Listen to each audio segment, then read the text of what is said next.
Hello friends, ஆஹா கல்யாணம் என்ற எபிசோடில் என்ன நடக்கலாம் அப்படிங்கிறத பற்றி பார்க்கலாம். இன்றைக்கான எபிசோடு இன்ட்ரெஸ்டிங்கான எபிசோட் அப்படின்னே சொல்லலாம். விஜய் பிரபாவுக்காக நியூடில்ஸ் செஞ்சாங்க. அனாமிகா அதில் உப்பள்ளி கொட்டுட்டாங்க. அதுக்கப்புறம் பிரபா அந்த நியூடில்ஸை கொண்டு வந்து அனாமிகாக்கிட்டே சாப்பிட கொடுக்குறாங்க. அனாமிகா அப்படியே புலம்பிக்கிட்டே சாப்பிட்டுக்கிட்டு இருக்காங்க. விஜயும் பக்கத்தில் இருந்து பார்த்துக்கிட்டு இருக்காரு. ஒரு கட்டத்தில் விஜய் வந்து, ஏன் அனாமிகா இந்த மாதிரிலாம் பண்ணுற, இப்படிலாம் நடந்துக்காத, இந்த மாதிரி மட்டமான புத்திலாம் இருக்கக்கூடாதுன்னு சொல்லி செம்மையாக திட்டி விட்டுட்டு கிளம்பிடுறாரு. அடுத்து பிரபா அனாமிகா கிட்ட, உன்னை பற்றி நான் இனிமேல் கொஞ்சம் கொஞ்சமாக எல்லாம் வெளியில் கொண்டு வருவேன், விஜய் கிட்ட இந்த மாதிரி நீ நடந்துட்டேன்னு சொல்லிட்டு அவங்களும் செம்மையாக பேசி விட்டு போயிடறாங்க. ஆர்கியூமெண்ட் நடக்குது.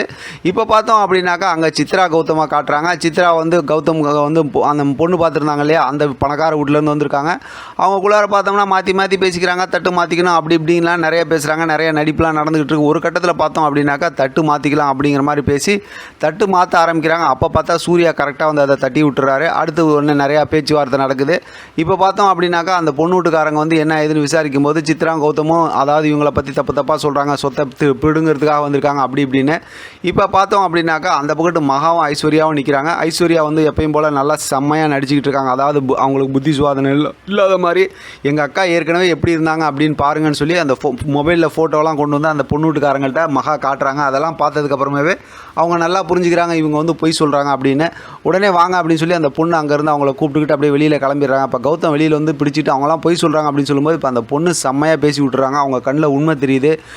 உன்ன மாதிரி ஒரு கெட்டவங்க கூட என்னாலாம் வாழ முடியாதுன்னு சொல்லிட்டு அந்த பொண்ணுலாம் வெளியில் கிளம்பிடுறாங்க. இப்போ சித்ரா கௌதம் எல்லாரும் வந்து உங்களுக்கு என்ன தான் வேணும், என்ன தான் பிரச்சனை அப்படிங்கிற மாதிரி பேசிக்கிட்டு இருக்காங்க. உடனே இவங்க 3 பேரும் பார்த்தோம் அப்படின்னா அவங்கள்ட்ட பேச ஆரம்பிக்கிறாங்களா. மறுபடியும் இங்கே பார்த்தோம் அப்படின்னா அனாமிகா பிரபா கிட்ட தேவையில்லாமல் ஒம்புழுத்து பேசுகிறாங்க. அதுக்கு பிரபா வந்து, நீ எப்படியெல்லாம் வந்து விஜய் வந்து குழப்பமாக பண்ணிகிட்டு இருந்த, நான் கூட நினச்சேன் விஜய் வந்து குழப்பவாதின்னு, ஆனால் ஒன்னால தான் அவர் இப்படி இருக்காருங்கிறது இப்போ புரிஞ்சுக்கிச்சு பாரு, அதிலிருந்து அவரை நான் வெளியில் கொண்டு வரேன், அதுக்கப்புறம் அவரோட சேர்ந்து வாழ்கிறேன் பாரு, உன்னால் முடிஞ்சதை பாதுக்கு அப்படிங்கும்போது இப்போ அனாமிகா வீரவசனம் பேசுகிறாங்க. நான் பாரு விஜய் எப்படியெல்லாம் ஏமாற்றி என் வலையில் வெளியே வச்சு எங்கள் வீட்டுக்கு கூட்டிகிட்டு போகிறேன் பாருன்னு சொல்லி பேசுகிறாங்க. இதில் என்ன ட்விஸ்ட் அப்படின்னா, இப்போ விஜயோட அம்மா காயத்ரி அங்கேருந்து கேட்டுக்கிட்டு இருக்கிறத பிரபா ஏற்கனவே பார்த்துடுறாங்க. அதனால் வந்து இந்த விஷயம்லாம் பேசிட்டு வந்து, இப்போ பார்த்தீங்களா உங்களுக்கு முன்னாடியே எவ்வளோ சத்தமாக அனாமிகா எப்படி பேசிட்டு போகிறாங்கன்னு நீங்களே கரெக்டாக யோசிச்சிங்க அப்படிங்கன்னு சொல்லி செம்மையாக ஒரு ட்விஸ்ட்டை போட்டு விட்டு பிரபா அங்கேருந்து கிளம்புறாங்க.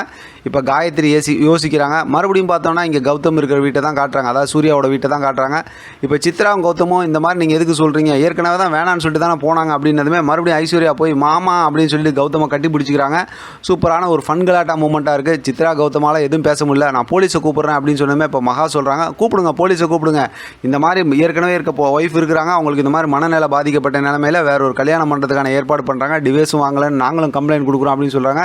சூர்யா செம்மையாக மிரட்டி விட்டுறாரு. சித்ராவும் கௌதமும் அப்படியே அலண்டு போகிறாங்க. ஐஸ்வர்யா செம்மையாக ஒரு ஆக்டிங்கை போடுறாங்க. அதோட இன்றைக்கி எபிசோடை ரொம்ப இன்ட்ரெஸ்டிங்காக முடிச்சிருக்காங்க. பார்க்கலாம் அடுத்து என்ன நடக்குதுன்னு. இதை பற்றின உங்களோட கருத்து கமெண்ட் பாக்ஸில் தெரியப்படுத்துங்க. தொடர்ந்து ஆதரவு கொடுங்க. தேங்க்யூ ஃப்ரெண்ட், தேங்க்ஸ் ஃபார் வாட்சிங்.